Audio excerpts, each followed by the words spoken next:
Anchor Arpita Patel. હવે જોઈએ અગત્યના સમાચાર। સુરતના સરથાણા વિસ્તારમાંથી એસઓજી દ્વારા નકલી નોટોનું મિની કારખાનું ઝડપી પડાયું। અંગત માહિતીના આધારે રેડ કરતા નકલી નોટ, કમ્પ્યુટર અને અન્ય મુદ્દામાલ મળી આવ્યો હતો। રેડ દરમિયાન 3 આરોપીને રંગે હાથે ઝડપી પાડ્યા હતા।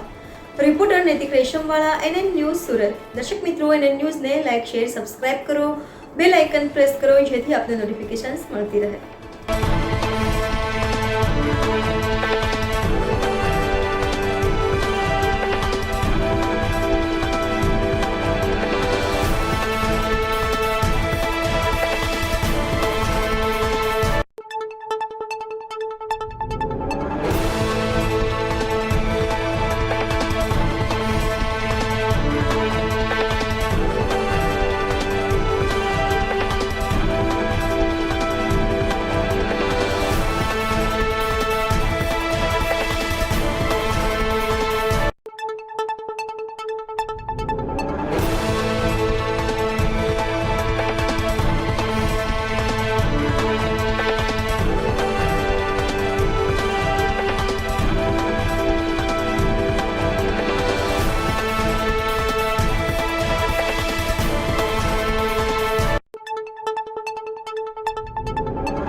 ગઈકાલે એસઓજીને એક બાતમી મળી હતી કે સરથાણા વિસ્તારની અંદર યોગી ચોકમાં એપલ સ્ક્વેર નામની બિલ્ડિંગ છે, ત્યાં 402 નંબરની ઓફિસ છે।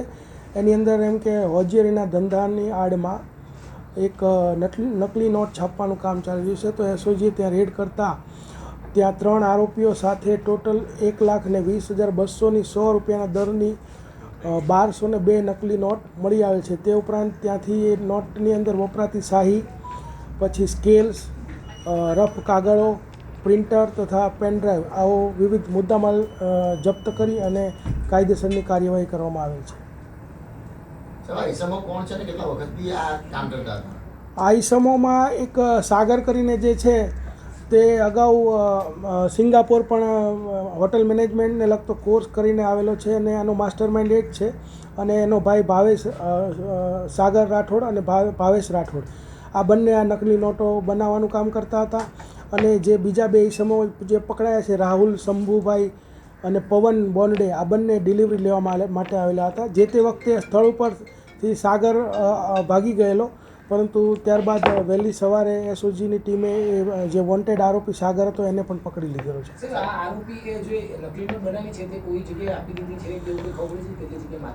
પ્રારંભિક જે પૂછપરછ કરીએ તો પહેલાં એ લોકોએ 10,000 રૂપિયાની નકલી નોટ બનાવેલી અને લારી ગલ્લે અથવા તો પેલી ચાની કીટલી ને એવી જગ્યાએ છૂટક એને વાપરીતી વરાછા વિસ્તારમાં। 100 રૂપિયાની નોટ છાપવા પાછળનું કારણ શું? 100 રૂપિયાની નોટ છાપવા પાછળનું કારણ એ કે 100 રૂપિયાની અંદર નોટમાં કોઈને શંકા નહીં જાય કે આ નકલી હશે। 500 રૂપિયાની નોટ હોય તો કોઈને શંકા જતી હોય છે અને ઘણી વખત અગાઉ 500 રૂપિયાની નોટો પકડાયેલી પણ છે। તો એ લોકો વધારે ખરાઈ કરતા હોય છે, એટલે એ લોકોનો ઈરાદો એવો છે કે ભાઈ 100 રૂપિયા આપણે છાપીશું, જલ્દી પકડાઈશું નહીં। હા, એમને આજે સાગર રાઠોડ છે અને ફરજી કરીને એક વેબ સિરીઝ જોઈને એને વિચાર આવેલો અને ત્યારબાદ યુટ્યુબ પરથી વિવિધ વિડીયો દ્વારા બધું શીખી અને જે મુદ્દામાલ પકડાયો છે એ તમામ શાહી કાગળ એ બધું એ સુરતથી જ અલગ અલગ જગ્યાએથી લઈ અને આ કામ કરતા હતા. કેટલા સમય પહેલા કરતા હતા એવું કંઈ ક્યાંથી ચલાવતા હતા? લગભગ 6-1 મહિનાથી આ લોકો આ કામ કરતા હતા. 4 જણા ભેગા કેવી રીતે થયા? 4 જણામાં જે ભાવેશ રાઠોડ અને સાગર રાઠોડ છે એ બંને ભાઈઓ છે અને એ બંને આ નોટ બનાવવાનું કામ કરતા હતા. અને જે બીજા 2 પકડાયા છે રાહુલ ચૌહાણ અને પવન બોંડે, જેમાં એક રાહુલ છે એ મધ્યપ્રદેશનો છે, પવન છે મહારાષ્ટ્રનો છે, પણ બંને રહેતા હતા સુરતમાં. અને એ 3 એક અસલી નોટની બદલે 3 નોટ આ લોકો એને આપતા હતા અને એ માટે ડિલિવરી લેવા આવેલા ને એ દરમિયાન જ ઝડપાઈ ગયેલા. પહેલા શું કામ ધંધો હતો? આ 4 10 એમાં સાગર છે 10 પાસ છે અને બીજા અભણ છે, એટલે નાનું મોટું પેલા ટેક્સટાઇલ માર્કેટમાં એ લોકો કામ કરતા હતા. સાહેબ, આ જે આરોપીઓ જે છે તેનો ગુનાહિત ઇતિહાસ પેલા આને કહેતો કોઈ? ના, અત્યારે એવું કોઈ ગુનાહિત ઇતિહાસ હોય એવું ધ્યાનમાં નથી. દેશની કરન્સીને નુકસાન કરીએ કેટલું મોટું ષડયંત્ર. હા, એ તો આ લોકોએ સ્ટાર્ટ કરેલું અને આપણે એને તરત જ પકડી લીધા છે. ને ખરેખર એ સાચી વાત છે કે આ એક આપણા અર્થશાસ્ત્રને નુકસાન પહોંચાડવાનું કામ છે. અને એવી ઘણી બધી પ્રવૃત્તિઓ અત્યારે ઓનલાઈન ફ્રોડ ને એવું ચાલી રહ્યું છે. તો જે હંમેશા વધારે નહીં ચાલવા દેવું જોઈએ અને પકડાઈ જ જવું જોઈએ. સાહેબ, આરોપી જે પકડાયા છે તેની સામે કયા કલમ મુજબ કઈ મુજબનો ગુનો નોંધ્યો છે એમાં? આરોપી જે પકડાયા છે એની સામે BNSની જે કલમો છે, BNS 178, 179, 80, 181 અને 61(1)(2) મુજબનો ગુનો દાખલ કરેલો છે.